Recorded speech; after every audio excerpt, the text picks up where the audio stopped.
Fala aí, comparsas, tudo bom? Aqui é o Solari, você está aí vendo Leituras do Solari e hoje a gente fala sobre o História da Sua Vida e Outros Contos do Ted Chiang, lançado aqui no Brasil pela editora Intrínseca. Bom, o Ted Chiang é um autor aí excelente de ficção científica, a gente já tem uma resenha desse livro aqui, o The Life Cycle of Software Objects, ainda inédito aqui no Brasil, a gente tem resenha dele aí no canal.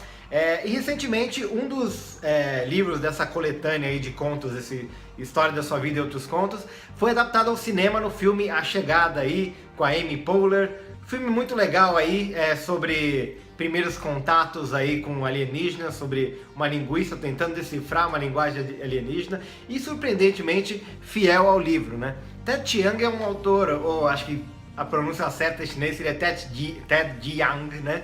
É um dos autores, um dos melhores autores assim recentes de ficção científica na minha opinião. Ele é parecido com o Borges no sentido da erudição, mas uma erudição mais exata, assim, sabe? Ele usa muito de conceitos matemáticos, de programação, assim, de uma maneira que ao mesmo tempo explode a sua cabeça e ao mesmo tempo você consegue entender, né? Eu acho que uma marca de um grande autor é isso, né?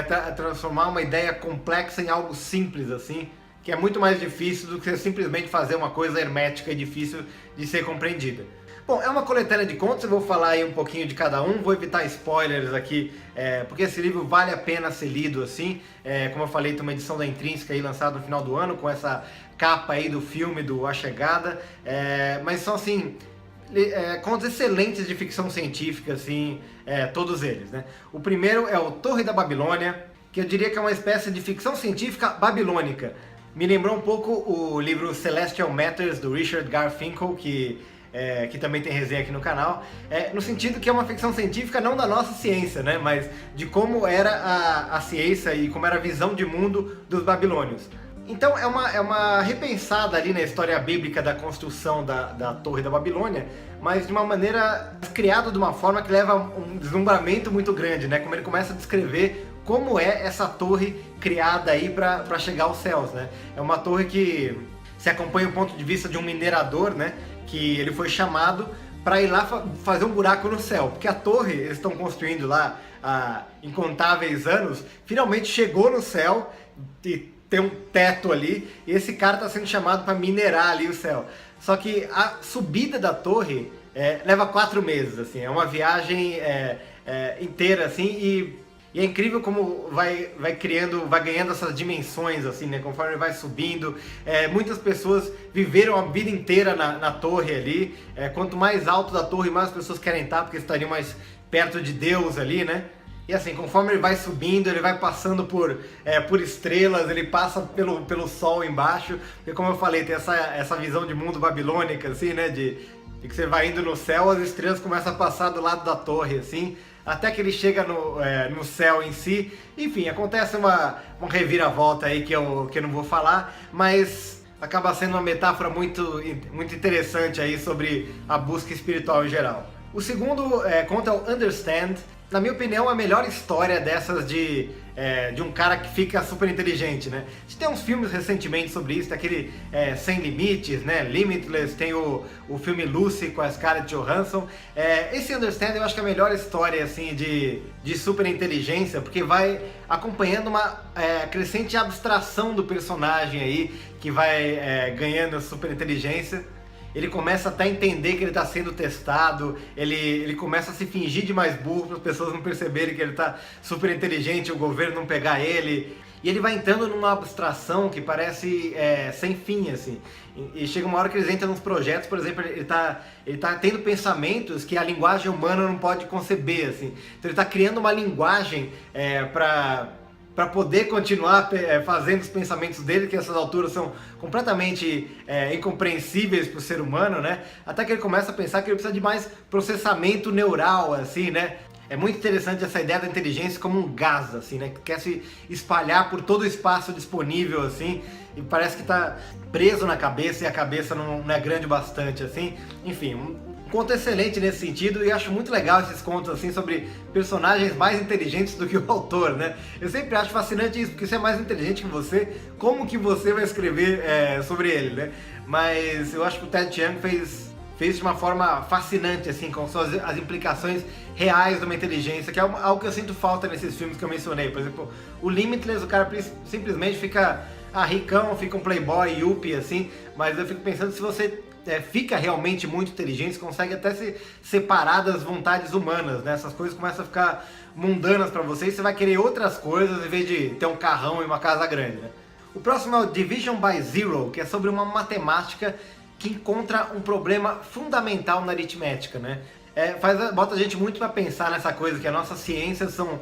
a gente tem avanços impressionantes, a gente tem celulares e aparelhos mil aí, mas elas são construídas em bases de barro, assim, né? Se for pensar. Porque a gente não consegue comprovar as coisas mais básicas, né? A gente não sabe, por exemplo, por que a gravidade existe, a gente só sabe auto-evidentemente que ela existe, né? Mas como umas pesquisas mais matemáticas aí mostram, como o teorema da incompletude aí do Goebbels, é impossível você provar algo realmente, né? Enfim, é um conto mais difícil de entender, entra por uns viés da matemática aí, uma geometria não euclidiana muito louca aí, mas te coloca a pensar nesses pés de barro aí da ciência. Daí tem o Story of Your Life, que é o conto que baseou A Chegada, né? Que é uma história de primeiro contato com alienígenas do ponto de vista dos linguistas que tem que entender o que esses alienígenas fazem, né? O que eles falam, né? Tem uma linguagem por símbolos ali, que inclusive o filme representou muito bem isso. Eu fiquei surpreso como eles conseguiram ser fiéis ao conto. O conto entra mais na parte da morfologia ali, de como funciona essa linguagem mesmo, e ao longo do conto você vai percebendo que essa linguagem vai mudando a percepção do tempo, né? Tem muito essa ideia de quando você aprende um idioma, você aprende uma nova maneira de pensar, né? Como você pode ver, é um tema recorrente aí no Ted Chiang. Então, assim, a gente está tão acostumada pela nossa linguagem, pela nossa estrutura cerebral de pensar na causa e efeito, né? Você faz algo, outra coisa acontece, mas talvez essa não seja a única maneira de pensar as coisas, né? Talvez exista raças alienígenas que pensam efeito e causa, sabe? Com uma relação diferente com o tempo, assim. Enfim, o conto explora isso muito bem. Depois tem o 72 Letters, que é uma história meio steampunk aí, também mexendo com uma ciência que não é a nossa ciência, né? Com uma biologia diferente, com autômatos e um certo misticismo aí. Também sobre o poder da palavra, né? Mas esse poder cabalístico das palavras, do verbo mesmo divino, né? Desse misticismo judaico, assim, do poder que as palavras têm, né?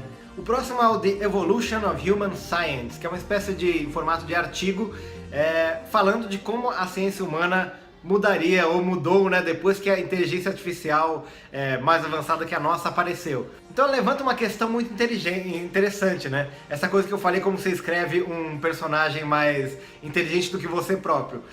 Como é que você entende uma ciência mais avançada do que a sua mente pode entender? Se a gente cria uma inteligência artificial para, sei lá, fazer cálculos matemáticos que o ser humano não pode entender, essa passa a não ser mais uma ciência humana, né? A menos que os seres humanos, tipo, mexam no próprio cérebro para acompanhar isso, né? Então é realmente meio assustador, né? Você pensar que a gente pode estar caminhando para um futuro que a gente está dando para máquinas um poder assim de entender a ciência de uma forma que eles vão se tornar praticamente oráculos para nós, né? Que eles têm uma física ali, uma matemática que nosso cérebro está completamente despreparado para entender. Então a gente fica quase que recebendo os benefícios daquilo.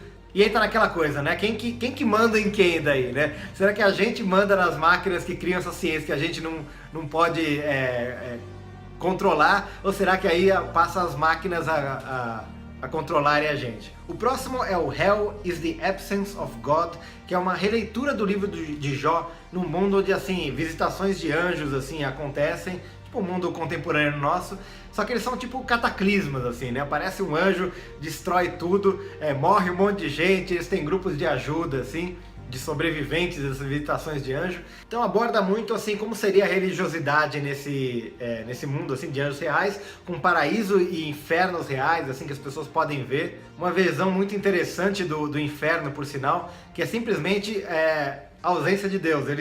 Dá pra ver, às vezes, o inferno ali embaixo da terra, simplesmente as pessoas vivendo, assim, a única diferença é que elas não têm contato com o divino. Mas, de certa forma, a vida é igual, assim, né?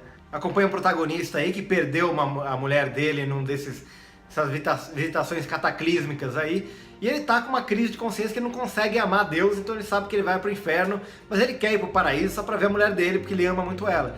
Então ele entra numa busca maluca ali de tentar ver a luz divina sem propriamente amar a Deus, que daí ele... aquele indulto lá que recebe o maior dos fascínoras no último momento e acaba indo pro paraíso, né? Mas aí, enfim, o final daí é uma releitura muito mais, eu acho, drástica do livro de Jó, assim, né? O livro de Jó, para quem não sabe, aquele que Jó é o escolhido de Deus, tudo tá bom na vida dele, mas o diabo fala, lógico que ele vai amar você, tá tudo bom na vida dele, então Deus começa a ferrar a vida de Jó para ver até quando Jó continua amando Deus.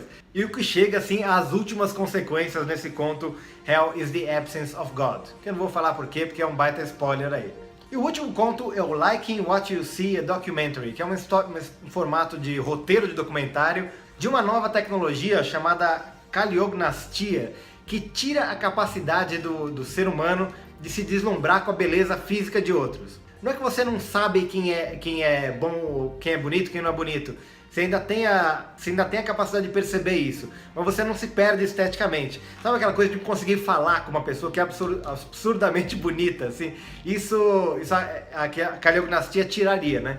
Então tem os detratores, tem as pessoas que falam que isso é ruim para a arte, para o desenvolvimento humano, mas também entra uma questão muito interessante que, assim, conforme a tecnologia de compreensão do cérebro humano vai se avançando, o marketing também começa a aprender a usar melhor essa coisa da beleza. Hoje em dia a gente já tem essa coisa de mulher de biquíni em comercial de cerveja, né? Mas imagina se o marketing começa a agir isso de uma maneira ultra concentrada, assim, que vai diretamente no seu inconsciente, mais ainda do que já vai, e você não tem defesa nenhuma contra aquilo, né? É uma ferramenta ótima tanto para o marketing quanto para ditadores, assim. Então entra muito nessa questão de o quanto a gente pode confiar em nós mesmos, assim, né? No nosso subconsciente, ainda mais esse mundo aí que tá tendo novas tecnologias aí de manipulação do subconsciente. Bom, gente, é um livro excelente, todos os contos são muito bons, os meus favoritos aí são o Tower of Babylon e o Understand, mas são todos muito criativos. Ted Chiang é um autor excelente,